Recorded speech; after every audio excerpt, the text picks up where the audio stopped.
The school released this statement saying UC Berkeley condemns in the strongest possible terms the actions of individuals who invaded the campus. They infiltrated a crowd of peaceful students.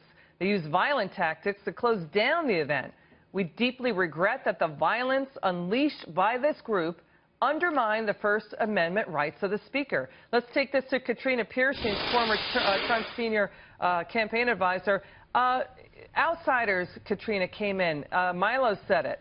People there said it. They counted. They estimated 150 people in black hoods marched down the street with clubs. What are your thoughts? Well, you know, this is something that Trump supporters are not too unfamiliar with. We've seen the same types of things happen at Trump rallies. And again, this is the hypocrisy of the militant left. These people claim to be social justice warriors fighting for equality and diversity. That is until a gay immigrant who's here on a visa has a different opinion than they do. Somebody like Milo, whose purpose is to go out there and to push the envelope on the First Amendment, really has exposed something that many of us have been saying for a very long time, and that is that the First Amendment is definitely under attack. And a free society needs people like Milo to make sure that we can keep our First Amendment rights. Yeah, but UC Berkeley, I hear what you're saying. UC Berkeley is also saying it wasn't our innocent students that were doing this. It was outsiders, right? Outside rioters came in, not the students. That's what the school is saying. And there's context here. You're right. Milo does have a history of saying inflammatory and incendiary things. And Twitter, I think, banned him for racist comments. He's been accused of sexism.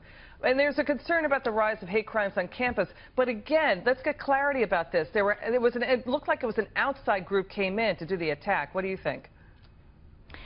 Well, that is something that has been talked about, and we have seen particularly when the left gets politically violent, that there are some outsiders, but that's not to say that the students weren't involved as well. I mean, we have known for a very long time at higher education learning facilities in this country that there is a suppression of conservative speech when you don't agree with what the college campus want you to believe.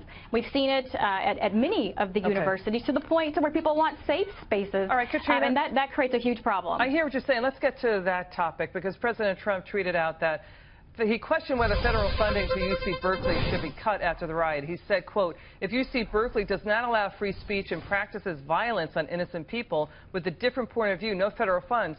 And White House senior advisor Kellyanne Conway also weighed in. Let's listen. The Democratic Party, we're seeing it unravel in front of our eyes, and we're seeing it be revealed in front of our eyes.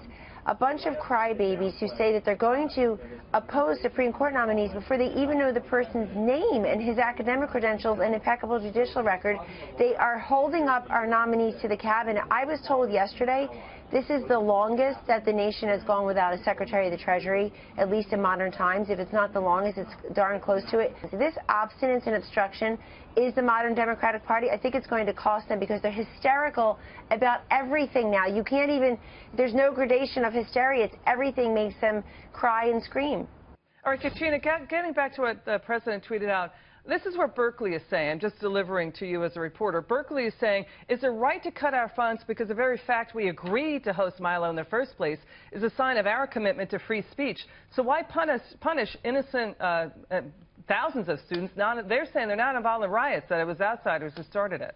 Not to say the students were there, but they're saying that people who committed the violence. Go ahead.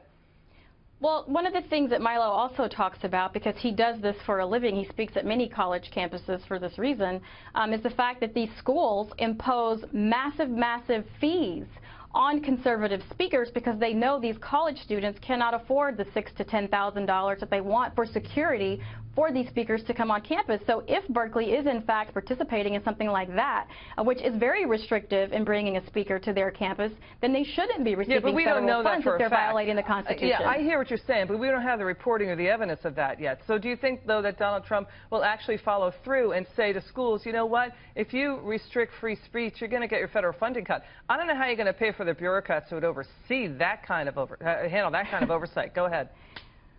Well, I think if anybody right now is still questioning whether or not President Trump is going to follow through on anything he says, then they haven't been paying attention. And I fully suspect that Mr. Trump is going to make sure that the First Amendment is being followed on all college campuses that are receiving federal funds, because we need to look at all entities that are currently receiving federal funds, and if in fact they are violating the rights of American citizens or people in this country, then we should look at cutting that funding. All right, Katrina Pierson, thank you so much. It's a hot topic. We're all over Great to this be here. story.